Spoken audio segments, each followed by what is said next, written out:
प्रकरण 5 गंध बाबा के चमत्कारी प्रदर्शन। इस संसार में हर वस्तु की एक विशेष ऋतु और हर काम का एक समय होता है। अपने मन को सत्यावना देने के लिए सोलोमन का यह ज्ञान उस समय मुझे प्राप्त नहीं था। घर से बाहर जा कहीं भी घूमने जाता, मेरी आंखें अपने इर्द गिर्द मेरे लिए नियत गुरु को ढूंढती रहती, परंतु मेरी हाई स्कूल की पढ़ाई पूर्ण होने तक मेरी उनसे भेंट न हो सकी। अमर के साथ हिमालय की ओर पलायन और श्री युक्तेश्वर जी के मेरे जीवन में आगमन के महान दिवस के बीच 2 वर्ष व्यतीत हो गए। इस बीच मैं अनेक साधु संतों से मिला। गंध बाबा, बाग स्वामी, नागेंद्र नाथ बादुड़ी, मास्टर महाशय और विश्वविख्यात बंगाली वैज्ञानिक जगदीश चंद्र बोस। गंध बाबा के साथ मेरी भेंट की 2 भूमिकाएं थी। इनमें से एक सामंजस्यपूर्ण थी और दूसरी विनोदपूर्ण। ईश्वर सरल है, अन्य सब कुछ जटिल है। प्रकृति के सापेक्ष जगत में निरपेक्ष मूल्यों की आशा मत करो। जब मैं मंदिर में काली माता की मूर्ति के सामने मौन खड़ा था, तब यह दार्शनिक निष्कर्ष कोमल स्वर में मेरे कानों में प्रविष्ट हुआ।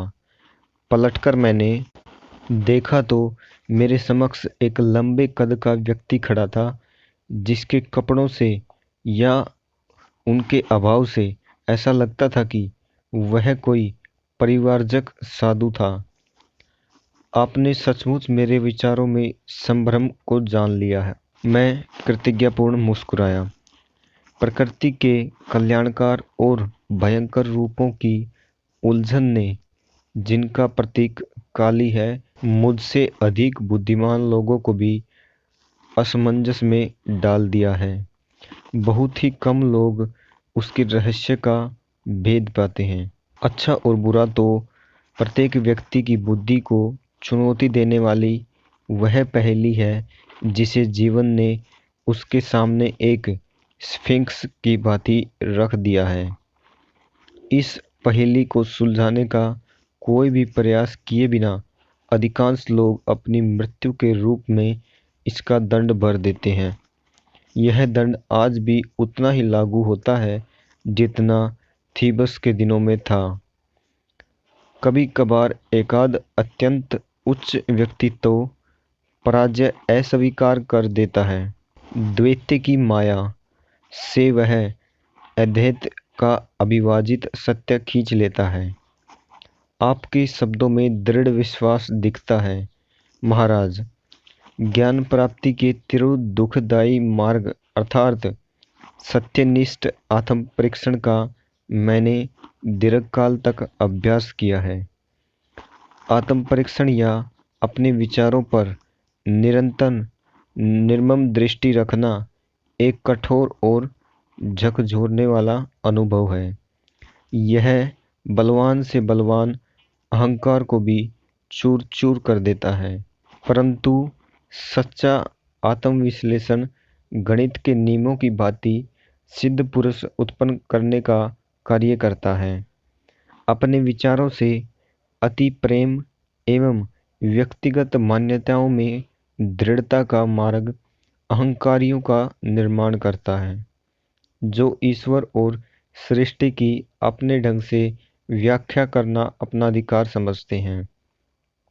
ऐसी अहंकार युक्त मौलिकता के सामने तो सत्य निश्चित ही विनम्रतापूर्ण पीछे हट जाता है।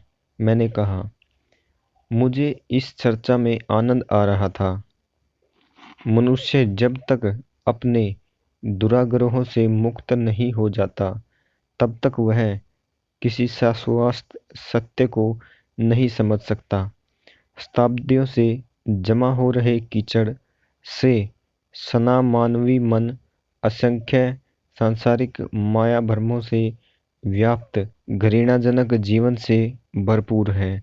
यहाँ युद्ध क्षेत्र की भीषण लड़ाई भी फीकी पड़ जाती है जब मनुष्य पहली बार अपने अंतःशत्रुओं का विरोध करता है।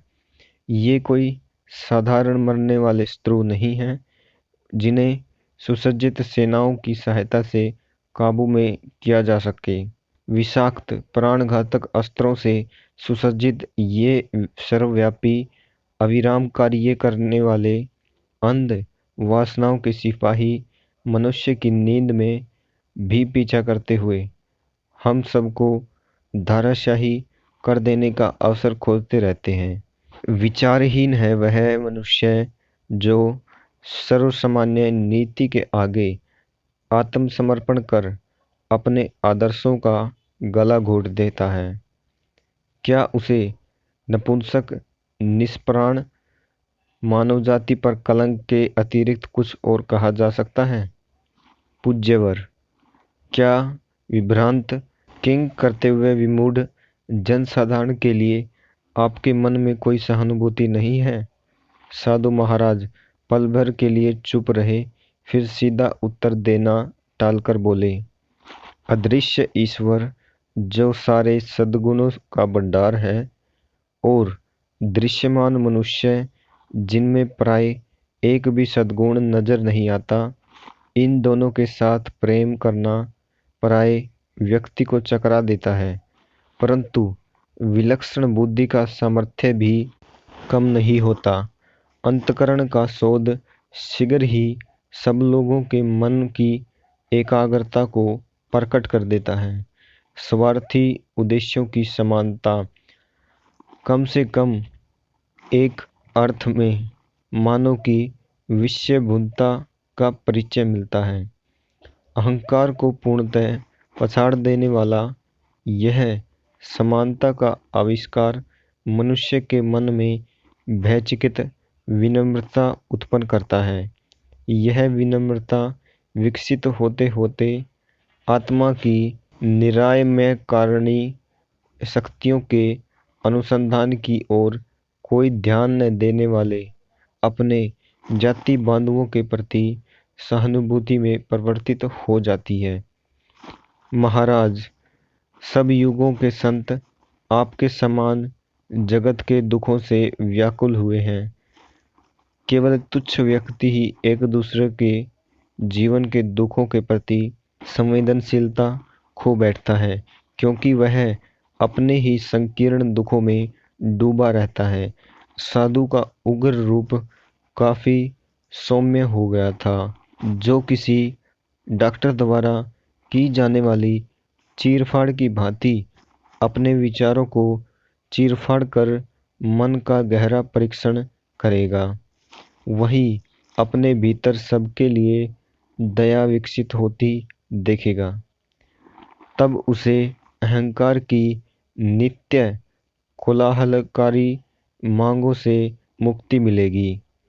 ऐसी ही मनोभूमि पर ईश्वर का प्रेम खिलता है। तब वह जीव अपने स्पष्टता की ओर मुड़ता है, किसी और बात के लिए नहीं, तो केवल अपनी व्यथा की तड़प में यह पूछने के लिए, क्यों प्रभु क्यों? दुख के मनमंद्रकारी कोड़े खा खाकर मनुष्य अंततः उस विधाता के समक्ष पहुंच ही जाता है जिसका सौंदर्य मात्र ही मनुष्य को अपनी ओर आकृष्ट करने के लिए पर्याप्त है। उक्त साधु और मैं कोलकाता के कालीघाट मंदिर में वार्तालाप कर रहे थे, जहां मैं उस मंदिर की विख्यात सौंदर्य एवं भव्यता देखने गया था। मंदिर की अलंकारिक शोभा की ओर हाथ से इशारा करते हुए उस सारे वैभव को साधु ने निष्प्रय जो ठहराया। ईंटें और गारा हमें कोई श्रवणीय सुर नहीं सुना सकते, केवल अंतर से उठने वाली आवाज से ही हृदय के कपाट खुलते हैं। मन को आकृष्ट करने वाली धूप का आनंद लेने के लिए हम प्रवेश द्वार की ओर गए, जहां भक्तों के झुंडों का आवागमन चल रहा था। तुम अभी युवा हो। साधु महाराज कुछ सोचते हुए मेरी आंखों में देख रहे थे। भारत भी युवा है। प्राचीन ऋषियों ने आध्यात्मिक जीवन शैली के अमिट आदर्श स्थापित किए थे। उनके महान उपदेश आज के समय और देश के लिए पर्याप्त हैं।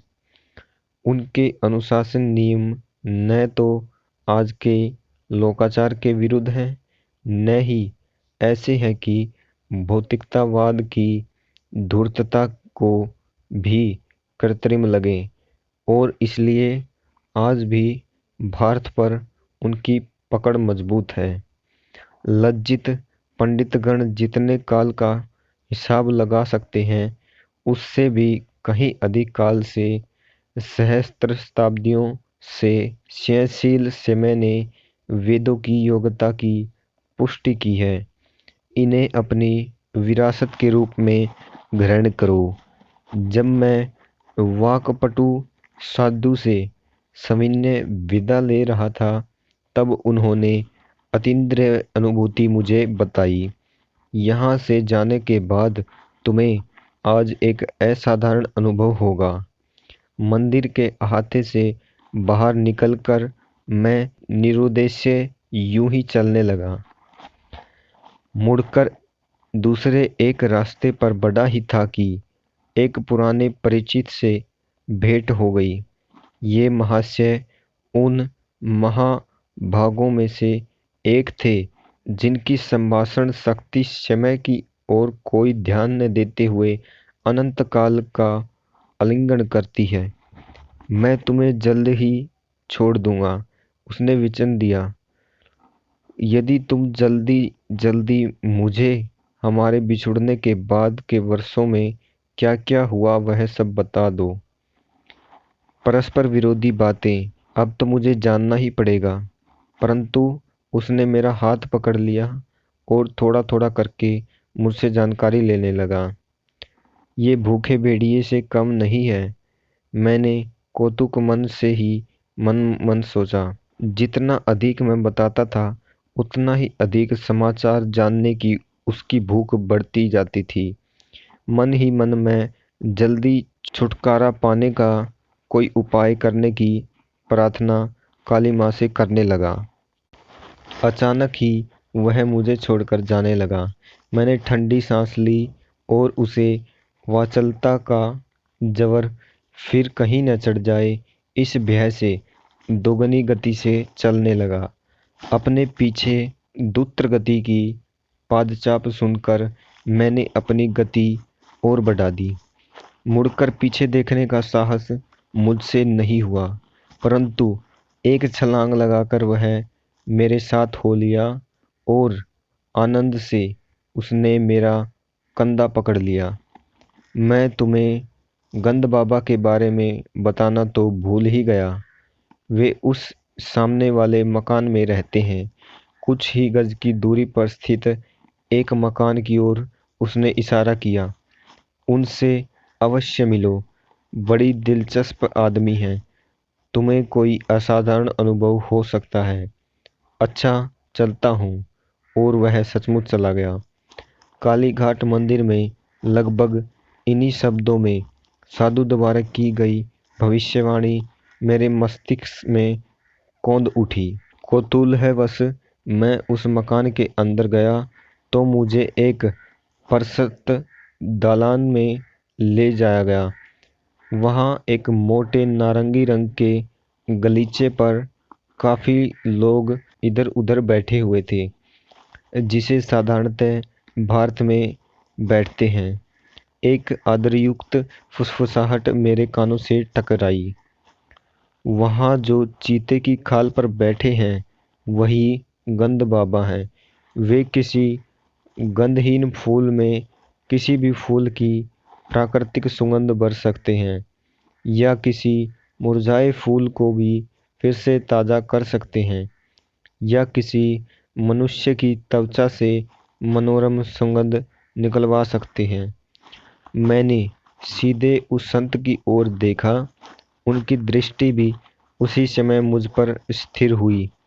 वे कृष्णवर्ण और स्थूलकाय थे। उनके चेहरे पर दाढ़ी थी और आंखें बड़ी बड़ी तथा तेजस्वी थी। बेटा, तुम्हें देखकर मैं प्रसन्न हुआ। बोलो, तुम्हें क्या चाहिए? कोई सुगंध चाहिए? किस लिए? मुझे उनकी बातें बचकानी सी लगी। चमत्कारपूर्ण ढंग से सुगंध का आनंद लेने के लिए, सुगंध बनवाने के लिए भगवान का उपयोग, तो उसमें क्या है? भगवान वैसे भी सुगंध तो बनाते ही हैं। जी हाँ, परंतु वे हर बार ताज़ा सुगंध लेने के लिए और लेने के बाद फेंक देने के लिए फूलों की कोमल पंखुड़ियों रूपी शीशियों का निर्माण करते हैं। क्या आप फूलों का निर्माण कर सकते हैं? हाँ, परंतु असाधारणतः मैं सुगंध ही निकालता हूँ। तब तो इत्र के कारखाने बंद हो जाएंगे। मेरी और उन्हें अपना धंधा करते रहने की अनुमति है। मेरा अपना उद्देश्य तो केवल ईश्वर की शक्ति दिखाना है। महाराज, क्या ईश्वर की शक्ति का प्रमाण देना आवश्यक है? क्या वे सकल विश्व में सर्वत्र अपने चमत्कार नहीं कर रहे हैं? कर रहे हैं, परंतु उनकी अनंत सृजनात्मक विविधता में से कुछ तो सृजनात्मक हमें भी प्रकट करनी चाहिए। यह सिद्धि प्राप्त करने में आपको कितना समय लगा? 12 वर्ष। देवी शक्ति से केवल सुगंध बनाने के लिए, हे महात्मन, मुझे लगता है आपने 12 वर्ष व्यर्थ गंवा दिए उन सुगंधों के लिए जिन्हें आप कभी भी फूलवाले की दुकान से कुछ ही रुपयों में प्राप्त कर सकते हैं। फूलों की सुगंध उनके साथ ही चली जाती है। मृत्यु के साथ भी सुगंध चली जाती है। मैं किसी ऐसी सुगंध की कामना क्यों करूं जो केवल शरीर को सुख देती है? दार्शनिक महाशय, तुमने मेरे मन को प्रसन्न कर दिया। अब अपना दाहिना हाथ आगे बढ़ाओ। उन्होंने आशीर्वाद मुद्रा में अपना हाथ उठाया। मैं गंद बाबा से कई गज दूर था। कोई अन्य व्यक्ति भी मेरे इतने निकट नहीं था कि मेरे शरीर को स्पर्श कर सके। मैंने अपना दाहिना हाथ आगे बढ़ाया, जिसे उस योगी ने छुआ तक नहीं। कौन सी सुगंध चाहिए? गुलाब। तथास्तु। मेरे आश्चर्य का ठिकाना न रहा जब मेरी हथेली के माध्यम से गुलाब की मधुर सुगंध तीव्रता के साथ निकलने लगी। मैंने मुस्कुराते हुए पास ही की एक फूलदानी से एक गंधहीन श्वेत पुष्प निकाल लिया। क्या इस गंधहीन फूल में चमेली की सुगंध भी भरी जा सकती है? तथास्तु। तत्क्षण ही उस फूल से चमेली की सुगंध उठी। मैंने चमत्कारी संत का धन्यवाद किया और उनके एक शिष्य के पास जाकर बैठ गया। उस शिष्य ने मुझे बताया कि गंद बाबा ने, जिनका नाम स्वामी विष्णुदेवानंद था, तिब्बत के एक योगी से अनेक आश्चर्यजनक सिद्धियां प्राप्त कर ली थी। उसने मुझे यह भी बताया कि उस तिब्बती योगी की आयु 1000 वर्ष से अधिक थी। उस महान गुरु के शिष्य गंद बाबा हमेशा ही केवल साधारण उच्चारण से सुगंध का निर्माण नहीं करते, जैसे तुमने भी देखा। शिष्य के बोलने में अपने गुरु के प्रति गर्व प्रकट था। व्यक्ति के स्वभाव के अनुसार वे भिन्न भिन्न पद्धतियां अपनाते हैं। बाबा असामान्य हैं। कोलकाता के अनेक पढ़े लिखे लोग उनके शिष्य हैं। मैंने मन ही मन निश्चय किया कि मैं उन शिष्यों की संख्या में अपने को जोड़कर उस संख्या की और अधिक वृद्धि नहीं करूंगा। गुरु का अक्षरश असामान्य होना मेरे मन के अनुकूल नहीं था।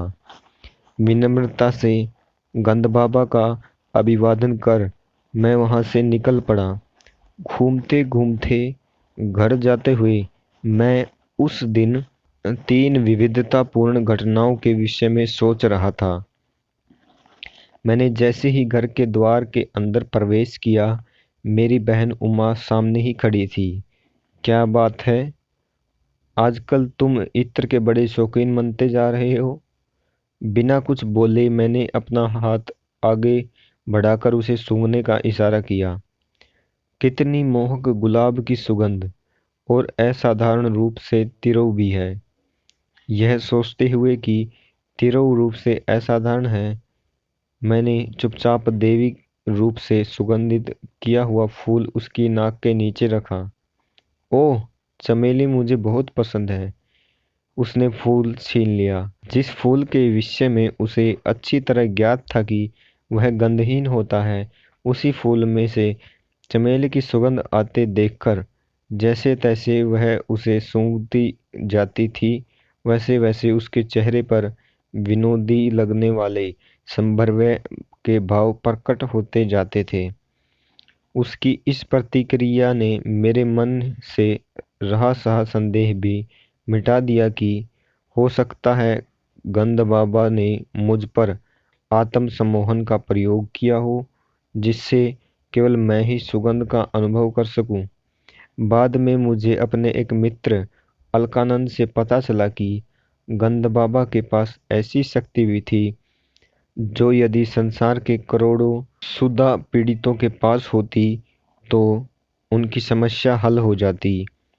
बर्दवान में गंध बाबा के घर में उस समय सैकड़ों लोगों में मैं भी उपस्थित था। अलकानंद ने मुझे बताया, एक उत्सव था। योगीवर की ख्याति थी कि वे शून्य में से कुछ भी उत्पन्न कर सकते हैं।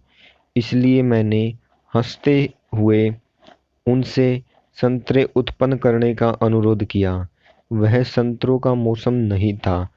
तत्क्षण ही केले के पत्तों पर जो पूरी परोसी गई थी, वे सब फूल उठी। हर पूरी की पपड़ी के भीतर एक छिला हुआ संतरा आ गया था।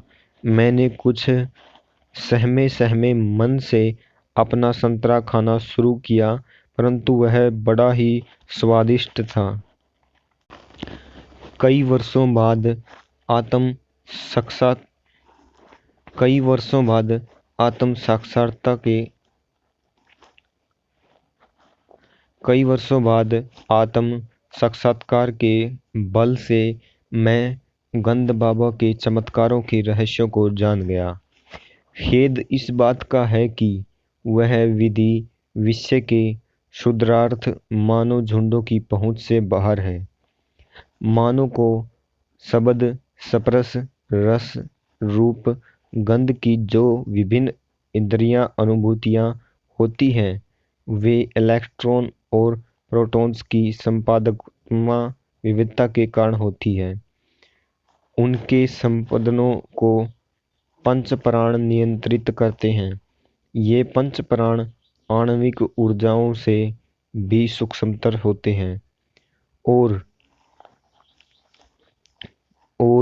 प्रज्ञायुक्त पांच विशिष्ट संवेदी तन्मात्राओं से युक्त होते हैं। गंध बाबा कुछ यौगिक प्रक्रियाओं के बल से इस प्राण शक्ति के साथ समरस होकर प्राण कणिकाओं की संपदन रचना में परिवर्तन लाने में और इस प्रकार इच्छित परिमाण प्राप्त करने में समर्थ थे। उनके गंध, फल और अन्य चमत्कार केवल सम्मोहन द्वारा उत्पन्न आंतरिक संवेदना नहीं होते थे, बल्कि लौकिक संपदनों के वास्तव में मूर्त रूप होते थे।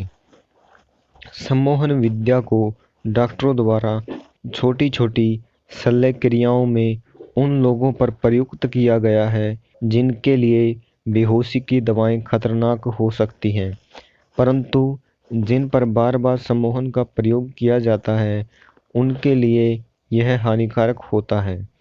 इसका हानिकारक मनोवैज्ञानिक परिणाम कालांतर में मस्तिष्क की कोशिकाओं की रचना में गड़बड़ उत्पन्न कर देता है। सम्मोहन दूसरे की चेतना के क्षेत्र में अनधिकार प्रवेश है। इसके अस्थायी आभासों में और ईश्वरानुभूति संपन्न पुरुषों द्वारा किए गए चमत्कारों में से कोई समानता नहीं है। ईश्वर में जागृत हुए सच्चे संत नित्य सृजन करने वाले उस विराट स्वप्न दृष्टा के साथ अपनी इच्छा को मिलाकर इस स्वप्न सृष्टि में परिवर्तन करते हैं। गंद बाबा जैसे चमत्कारों का प्रदर्शन करते थे, वैसे चमत्कार देखने से लोग आकर्षित तो होते हैं, परंतु आध्यात्मिक दृष्टि से उनका कोई लाभ नहीं होता। मनोरंजन के अतिरिक्त उनका कोई प्रयोजन नहीं होता। अतः ईश्वर की यथार्थ खोज से ये साधक को पथच्युत कर देते हैं। असाधारण शक्तियों के आडंबरपूर्ण प्रदर्शन की सिद्धजनों ने निंदा की है। फारस के संत अबू सईद ने जल, हवा और अंतरिक्ष पर अपनी चमत्कारी शक्तियों की सत्ता का अभिमान करने वाली कुछ फकीरों का उपहास किया था। मेंढक भी पानी में आराम से रह सकता है। अबू सईद ने सौम्यता से उपहास करते हुए कहा था, चील कौवे आसानी से हवा में उड़ सकते हैं। शैतान पूर्व में भी है और पश्चिम में भी। सच्चा मनुष्य वह है जो समाज में सदाचार का पालन करता हुआ रहता है और क्रय विक्रय करते हुए भी कभी एक क्षण के लिए ईश्वर को नहीं भुलाता। एक अन्य अवसर पर इस महान फारसी संत ने धार्मिक जीवन के विषय में अपना मत इस प्रकार व्यक्त किया था, अपने दिमाग में जो कुछ है उसे निकाल देना, हाथ में जो कुछ है उस पर मुक्त रूप से दान देना, आपत्तियों के आघात से कभी भी विचलित नहीं होना। न तो कालीघाट के निष्प्रिय महात्मा और न तिब्बत से प्रशिक्षित योगी ही मेरी गुरु प्राप्ति की तीव्र इच्छा को संतुष्ट कर सके। किसी का आध्यात्मिक स्तर पहचानने में मेरे हृदय को शिक्षित करने की आवश्यकता नहीं थी। जब भी किसी सचमुच उदात्त व्यक्तित्व का सामना होता, तब वह धन्य धन्य कर उठता। यह धन्य धन्य और भी गूंजने वाली होती, क्योंकि यह कभी कभार ही और वह भी अंतरहम गहराइयों से उठती। अंततः जब अपने गुरु से मेरा साक्षात्कार हुआ, तब उन्होंने केवल उदाहरण की अत्युच्चता के द्वारा ही